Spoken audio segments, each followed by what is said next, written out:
Russia এখন ভারতকে নিয়ে দুটো বড় সুখবর দিয়েছে। আর এবার তেল নয়, এবার এমন কিছু হয়েছে যেটা চীন আর পাকিস্তান দুজনকেই টেনশনে ফেলে দিয়েছে। একদিকে ন্যাটো ডোনাল্ড ট্রাম্পকে ধোঁকা দিয়েছে, আর অন্যদিকে রাশিয়া আর ভারতের মধ্যে এমন কিছু চলছে যেটা একেবারে অন্য লেভেলের। জিওপলিটিক্সে অনেক কিছু চলছে, সব সময়ের মতো জানতে পারবেন অনেক কিছু। ইরান যুদ্ধের কারণে এখন রাশিয়ার ট্যাঙ্কারগুলো একের পর এক ভারতে পৌঁছাচ্ছে। অনেক ট্যাঙ্কার ছিল যেগুলো চীনে যাওয়ার কথা ছিল, সেগুলো এখন ভারতের দিকে ঘুরে গেছে। ডোনাল্ড ট্রাম্প গত এক বছর ধরে রাশিয়ার তেলের এক্সপোর্ট বন্ধ করার জন্য যত রকম চেষ্টা করেছিলেন সবই পুরোপুরি ফেল হয়ে গেছে। এখন অবস্থা এমন হয়েছে যে এই যে ম্যাপ দেখছেন, এর একদিকে আছে আলম মান্ডেব আর অন্যদিকে আছে স্ট্রেট অফ হরমুজ। আর ইরান বলছে আমরা আলম মান্ডেবকেও বন্ধ করে দেব, মানে দুটো পথই বন্ধ করে দেব। এখন এমন অবস্থায় আমেরিকার জন্য বড় সমস্যা তৈরি হয়েছে। যদিও আমেরিকা বলছে, ডোনাল্ড ট্রাম্প বলছেন যে স্ট্রেট অফ হরমুজ থেকে আমরা তেল আনি না, এটা তোমাদের ব্যাপার, তোমরাই দেখো। কিন্তু এখনকার পরিস্থিতি হলো ইরান 5টা দেশকে ছাড় দিয়েছে, যে 5 দেশ এই পথ দিয়ে যেতে পারবে, আর সেখানে ভারত আর রাশিয়া আছে। তাই এখন ভারত আর রাশিয়ার মধ্যে বাণিজ্য একেবারে অন্য লেভেলে চলছে। রাশিয়ার তেলের ট্যাঙ্কার ভারতে এসে ভর্তি হচ্ছে, আর অনেক আলাদা আলাদা জায়গাতেও এগুলো দেখতে পাওয়া যাচ্ছে। মানে অনেক দেশ চাইছে যত তাড়াতাড়ি সম্ভব তেল পেতে।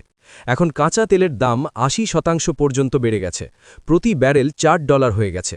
এর ফলে কি হচ্ছে, রাশিয়ার হঠাৎ করে অতিরিক্ত $4 থেকে $5 বিলিয়ন আলাদাভাবে আয় হতে শুরু করেছে। একইভাবে রাশিয়ার এলএনজির চাহিদাও বেড়ে গেছে। ইউরোপে প্রাকৃতিক গ্যাসের দাম $850 প্রতি 1000 কিউবিক মিটার পর্যন্ত পৌঁছে গেছে। তবে কাঁচা তেলের মতো গ্যাস কয়েক মাসের বেশি স্টোর করে রাখা যায় না, তাই গ্যাসের সমস্যা প্রায় সব দেশেই দেখা দেবে। এখন বলা হচ্ছে ভারতও রাশিয়া থেকে তেল কিনছে, চীনও কিনছে, মানে রাশিয়ার কোথাও না কোথাও লাভ হচ্ছে। ডোনাল্ড ট্রাম্প আর আমেরিকা অনেক দিন ধরে যে প্ল্যান করে এসেছিল সেটা এখন ভেঙে পড়তে দেখা যাচ্ছে। আর উল্টো কি হচ্ছে, ন্যাটোর সঙ্গে ট্রাম্পের বড় ধরনের ঝামেলা হয়ে গেছে। স্ক্রিনে এই ভিডিওটা দেখুন। ডোনাল্ড ট্রাম্প ন্যাটোকে নিয়ে বলেছেন, Nobody's a match for the United States, but they're not a match for the United States. It's small potatoes. That's why I'm so disappointed in NATO, because this was a test for NATO. This was a test. You can help us. You don't have to, but if you don't have, if you don't do that, we're going to remember. Just remember this in a number of months from now. Remember my statements. They have an expression, a great expression. Never forget. Never forget. যে আমরা এটা জানতাম ন্যাটোর জন্য এটা একটা পরীক্ষা ছিল, কিন্তু ন্যাটো সেই পরীক্ষায় ফেল করেছে। ন্যাটোর আমাদের সাহায্য করা উচিত ছিল, কিন্তু ন্যাটো আমাদের সাহায্য করেনি। মানে ট্রাম্প এখন ন্যাটোর উপর শুধু ক্ষুব্ধ না, বরং ট্রাম্পকে ন্যাটোকে হুমকি দিতেও দেখা যাচ্ছে। তিনি বলছেন, যদি তোমাদের কাছে আমাদের যুদ্ধ তোমাদের যুদ্ধ না হয়, তাহলে রাশিয়া ইউক্রেন যুদ্ধও আমাদের যুদ্ধ না। মানে আবার একটা লাফ যেতে দেখা যাচ্ছে রাশিয়ার প্রেসিডেন্ট পুতিনের দিকে। এখন এই সব কিছুর মধ্যে ইউরোপীয় দেশগুলোকে যদি দেখি, বিশেষ করে ন্যাটোর সদস্যদের দিকে যদি দেখি, তাহলে ন্যাটো সদস্যরাও ঠিক এমনই আচরণ করছে। যেমন স্পেনের কথা বললে তো স্পেনও বলেছে, না আমরা এই যুদ্ধে অংশ নেব না, এটা আমাদের যুদ্ধ নয়। তারপর এটাও দেখা গেছে জার্মানিও একই রকম উত্তর দিয়েছে যে এই যুদ্ধ আমাদের যুদ্ধ নয়। এর কারণে এখন বলা হচ্ছে ডোনাল্ড ট্রাম্প কিছুটা রেগে গেছেন যে ভাই এটা কি হলো, আমি চেয়েছিলাম স্ট্রেট অফ হরমুজ নিয়ে সবাই একসাথে কথা বলবে, কিন্তু তোমরা এমন করে দিলে। এখন তো এমনও বলা হচ্ছে, ওয়াশিংটন পোস্টের এই রিপোর্টটা দেখুন, যে আমেরিকার যে প্রতিরক্ষা মন্ত্রণালয় আছে পেন্টাগন, তারা এটা ভাবছে যে ইউক্রেনের জন্য যে মিলিটারি সাহায্য পাঠানো হচ্ছিল, সেই সাহায্য এখন আমরা মিডল ইস্টের দিকে পাঠিয়ে দেব, মানে এই দেশগুলোকে দেব, এখানে আমরা দেব না। এখন এর মানে কি? এর মানে হলো ফের আবার কে জিতছে? ফের আবার জিতছে রাশিয়া। তো হয় কি জানো, একটা পুরনো কথা আছে, দেখো মানুষজন ঘুরে ফিরে আজ আমাদের তো কাল তোমাদের। এখানে ভাগ্য বদলে যায়, সময়ের সাথে অনেক কিছু বদলে যায়। যদিও রাশিয়া এখন দেখানোর চেষ্টা করছে যে মিডল ইস্টের এই সংঘর্ষে তাদের কোনো হাত নেই। রাশিয়াকে জিজ্ঞেস করা হয়েছিল যে ভাই তোমরা কি ড্রোন দিচ্ছ মিডল ইস্টে? তারা বলেছে না, আমরা দিচ্ছি না। কিন্তু এর মাঝেই আরেকটা জিনিস দেখা গেল, রাশিয়ার ডেপুটি প্রধানমন্ত্রী তিনি ভারতে এসেছেন, আর এখানে ভারতে কথা চলছে। ভারত আর রাশিয়া একেবারে পাকা বন্ধু। দুটো জিনিস নিয়ে কথা হচ্ছে, এনার্জি নিয়েও আলোচনা হচ্ছে, আর এগ্রিকালচার সহযোগিতা নিয়েও আলোচনা হচ্ছে। এখন এমন অবস্থায় ভারতের দরকার হবে সার আর রাশিয়ার দরকার হবে খাওয়া দাওয়ার জিনিস মানে শস্য, মানে দুটো বিষয় নিয়েই কথা হচ্ছে। এর বাইরে এলএনজি সাপ্লাই নিয়েও আলোচনা হচ্ছে যে আমরা তোমাদের এলএনজি সাপ্লাই করতে পারি, কিন্তু এগুলো সবই ছিল জ্বালানির কথা। এখন যদি রাশিয়ার কথা বলি তাহলে রাশিয়া ভারতের সবচেয়ে বড় সাহায্য করতে যাচ্ছে। যুদ্ধ কোন দিকে যাচ্ছে কেউ জানে না, কিন্তু প্রতিটা দেশ নিজেদের মতো প্রস্তুতি নিচ্ছে। আর যদি ইউরোপের কথা বলি তাহলে ইউরোপ কেন ডোনাল্ড ট্রাম্পকে ছেড়ে দিল, এর পিছনে কারণ ডোনাল্ড ট্রাম্প নিজেই।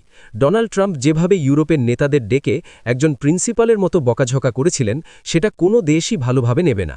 আপনি যদি কাউকে পার্টনার বলেন তাহলে পার্টনারের মতোই তাদের সম্মান দিন। এখানে তো অবস্থা এমন হয়ে গেছে যে আমি তোমাদের মালিক আর আমি যা বলবো সেটাই শুনতে হবে। তিনি ট্যারিফ লাগিয়ে দিয়েছেন, অন্যদের কথা ভাবেননি, তাদের সমস্যায় ফেলেছেন, উপর থেকে গ্রিনল্যান্ড নিয়ে বলেছেন যে আমরা গ্রিনল্যান্ড দখল করে নেব।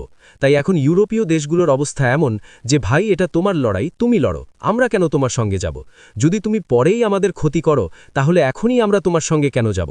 কিন্তু এর সরাসরি লাভ রাশিয়া পেয়েছে। কিন্তু এখন সবচেয়ে বড় জিনিস হলো এই যে গ্লোবাল অর্ডার বদলাচ্ছে, এটা একটা বড় সংকেত দিচ্ছে, যার লাঠি তার ভেড়া। নিজেরটা বানাও আর নিজেরটা খাও। যদি নিজেকে শক্তিশালী রাখো তাহলে জিততে পারবে, না হলে কঠিন হবে। এখন এমন অবস্থায় ভারতের অনেক জিনিস দ্রুত দরকার, আর সেই জিনিসগুলো যা এই মুহূর্তে রাশিয়ার কাছ থেকে দরকার, আর এর জন্য ভারত কোথাও না কোথাও অপেক্ষা করছে। অপারেশন সিন্দুরের সময় ভারতের একটা বড় শক্তি ছিল।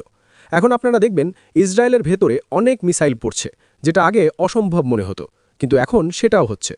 অপারেশন সিন্দুরের সময় ভারতের S-400 তার ক্ষমতা দেখিয়েছিল, আর ৩১৪ কিলোমিটার দূরে পাকিস্তানের AWACS এয়ারক্রাফটকে সঠিকভাবে টার্গেট করে ধ্বংস করেছিল। মানে পাকিস্তানের মিসাইল আটকাতে S-400 খুব ভালো কাজ করেছিল। কিন্তু আরেকটা জিনিস আছে, রাশিয়ার S-400-এরও একটা বডিগার্ড আছে, সেটা হলো প্যান্টসির S-1M। এখন রাশিয়া দুটো অফার দিয়েছে।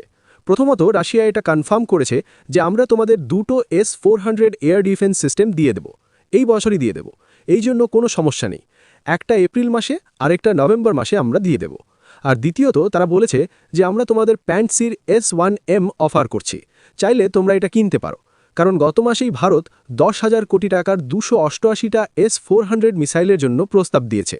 তাই এখন তারা ভারতকে বলছে যে আমরা high precision air defence system দিতে প্রস্তুত, মানে এটা খুব কার্যকরভাবে অনেক সমস্যা সমাধান করতে পারবে, আর সঙ্গে S-400-কে সুরক্ষা দেবে।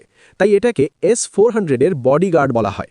এটা খুবই গুরুত্বপূর্ণ, কারণ S-400 নিয়ে পাকিস্তান অনেক দিন ধরে চেষ্টা করছে কিভাবে এর মোকাবিলা করা যায়। যদি এরও বডিগার্ড পাওয়া যায় তাহলে মানে ভারত আরও নিরাপদ হয়ে যাবে। আপনার কি মনে হয় এই সব বিষয় নিয়ে আপনার মতামত কি? কমেন্ট করে জানাবেন। অন্যদিকে ভারত এখন ধীরে ধীরে প্রতিরক্ষা ক্ষেত্রে নিজের শক্তি বাড়ানোর দিকে খুব জোর দিচ্ছে। আগে যেখানে অনেক অস্ত্র বাইরে থেকে কিনতে হতো, এখন সেই জায়গায় দেশ নিজেই তৈরি করার দিকে এগোচ্ছে। আর সেই দিকেই বড় একটা পদক্ষেপ দেখা গেল সম্প্রতি।